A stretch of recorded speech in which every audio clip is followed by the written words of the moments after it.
आप सभी का आज के इस वीडियो में हार्दिक स्वागत है। आज के इस वीडियो में हम सीखने जा रहे हैं कि जो हमारी री की मात्रा है और रेफ की मात्रा और जो पदेन की मात्रा है ये व्यंजन वर्णों में कहाँ लगती है। तो री की मात्रा से हम परिचित हैं। री की मात्रा व्यंजन वर्णों के नीचे लगती है और जो रेफ की मात्रा है ये व्यंजन वर्ण के कहां लगती है, ऊपर लगती है, जिसका उच्चारण अर्ध व्यंजन र के रूप में होता है। पदेन की मात्रा ये व्यंजन वर्ण के कहां लगती है, नीचे या वर्ण में तिरछे रूप में भी लगती है। हम एक एक मात्रा को अच्छे से समझते हैं। सबसे पहले हम री की मात्रा की बात करते हैं। ये हमने री लिखा और यहां पर हमने ये मात्रा बनाया। अब व्यंजन वर्ण में हम यदि री की मात्रा लगाते हैं क में तो इसका उच्चारण होता है क्रि। क्रि क्या होता है, क्रि। यदि हमने ख में लगाया तो इसका उच्चारण होता है क्रि, क्रि, ऐसे। यदि हमने ग में लगाया तो इसका उच्चारण होगा ग्रि, ग्रि, ऐसे। यदि हमने घ में लगाया तो इसका उच्चारण होगा घृ, घृ, ऐसे। और अंग में तो लगते ही नहीं। उसके बाद में यदि मान लो च में लगाते हैं हम री की मात्रा तो च्रि, ऐसे। छ में तो लगती नहीं है। ज में लगाते हैं तो ये मात्रा लगती है ज्रि, ज्रि, ऐसे। अब मुख्य बात हम करते हैं काय की, रेफ की, जो हम व्यंजन वर्ण के ऊपर लगाते हैं। अब हम कोई शब्द लिखते हैं। जैसे हमने शब्द लिखा गर्व। क्या लिखा, गर्व। तो ये क्या होता है, जिस व्यंजन वर्ण के ऊपर रेफ की मात्रा लगती है उसका उच्चारण अर्ध व्यंजन र के रूप में जिस व्यंजन वर्ण के ऊपर लगी है उसके पहले ही हो जाता है। जैसे गर्व तो पूरा र नहीं निकलता, गर्व। आगे और अपन लिखते हैं। जैसे हमने लिखा कर्म। क्या लिखा, कर्म। तो यहां पर म के ऊपर रेफ की मात्रा लगेगी और म के पहले अर्ध व्यंजन र के रूप में इसका उच्चारण होगा कर्म। क्या होगा, कर्म। आगे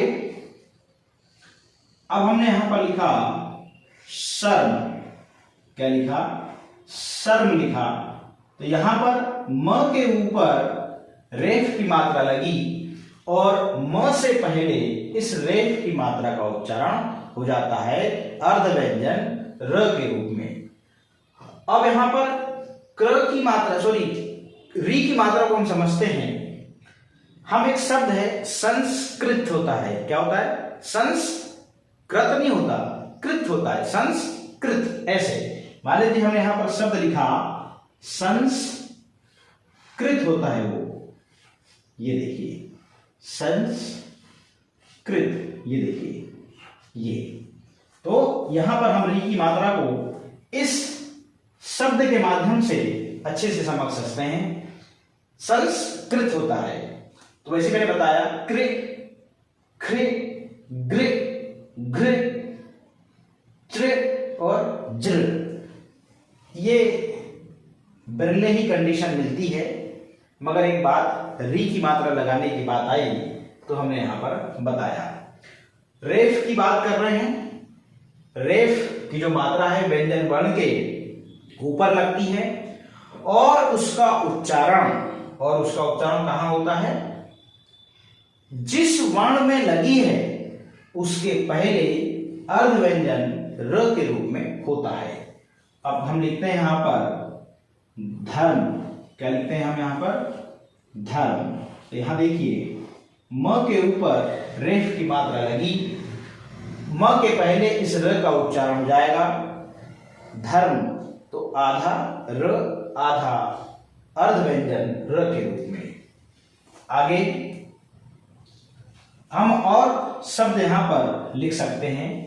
तो री की मात्रा, रेफ की मात्रा, अब आती है पदेन की मात्रा। तो पदेन की मात्रा व्यंजन वर्ण की कहां लगेगी? नीचे लगेगी, और इस पदेन की मात्रा का पूर्ण व्यंजन र के रूप में उच्चारण होगा। जैसे हमने यहां पर पदेन की मात्रा के बारे में हम सीखने जा रहे हैं ये।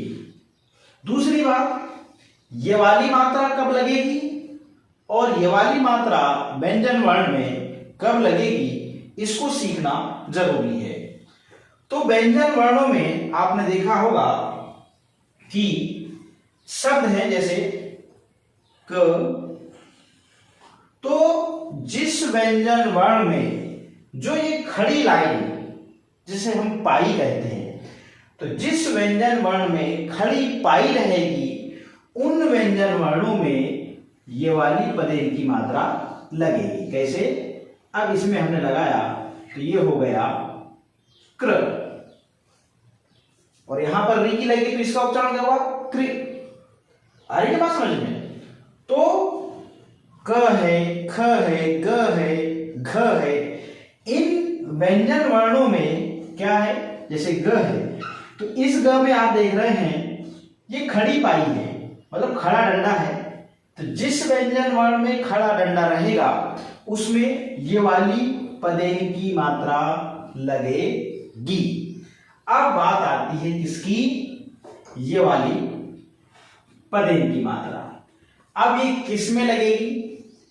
तो जो व्यंजन वर्ण नीचे से घुमावदार हो और जो लटक रहा हो उसमें ये वाली मात्रा लगेगी। जैसे ट, ये लटक रहा है ना, इसमें पूर्ण पाई नहीं है, जिसमें पूरा डंडा, जिस व्यंजन वर्ण में पूरा डंडा रहेगा और उसी में ही ये वाली पदेन की मात्रा लगेगी।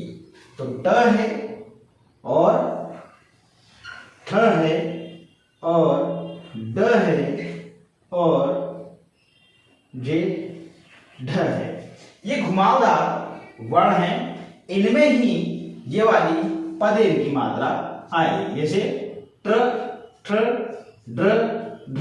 ये तो पदेन की मात्रा इस वीडियो में मुख्य फोकस करा जा रहा है पदेन की मात्रा पर। पदेन की मात्रा शब्दों में हमको दो प्रकार से मिलती है।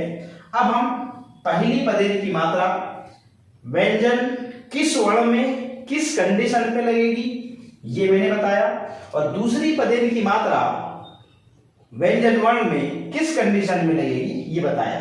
तो इस पदेन के लिए ये व्यंजन वर्ण निर्धारित है।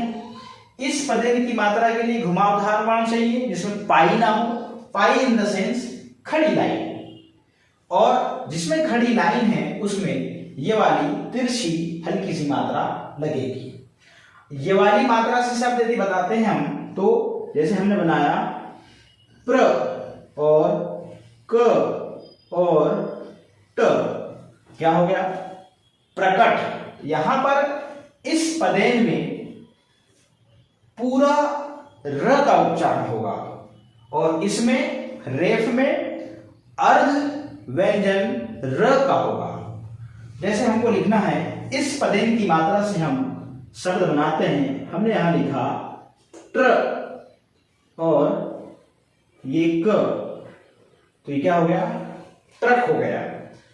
अब देखिए यहां पर इस पदेन की मात्रा का उच्चारण करते समय पूर्ण व्यंजन र का उच्चारण होता है, रेफ में अर्ध व्यंजन र का उच्चारण होता है, और री की मात्रा रेफ और पदेन से इसका उच्चारण थोड़ा सा हटके है।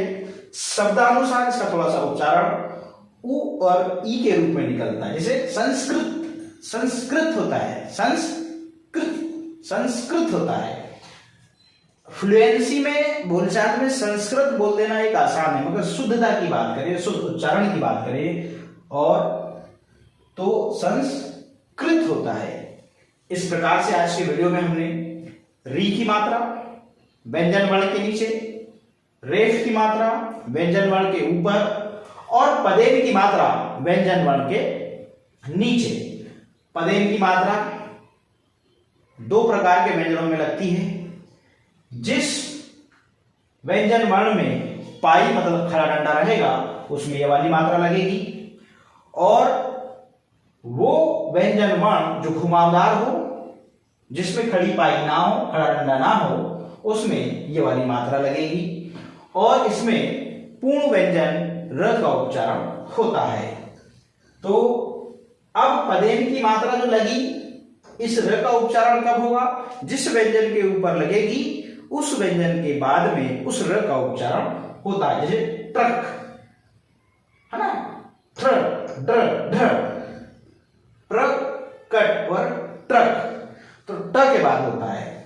और यहां पर रेफ में जिस व्यंजन वर्ण के ऊपर लगी है रेफ की मात्रा, उसके पहले अर्ध व्यंजन र के रूप में होता है। तो ये हमने री, रेफ और पदेन की मात्रा को आज के इस वीडियो में विस्तृत रूप से हमने जाना। ऐसा लगता है कि ये वीडियो और उन साथियों को मदद पहुंचा सकता है, तो ये वीडियो उन तक जरूर पहुंचाएं और हम सभी अपने इस नॉलेज को इम्प्रूव करें। आज के इस वीडियो में इतना ही, फिर मिलेंगे। बहुत बहुत धन्यवाद।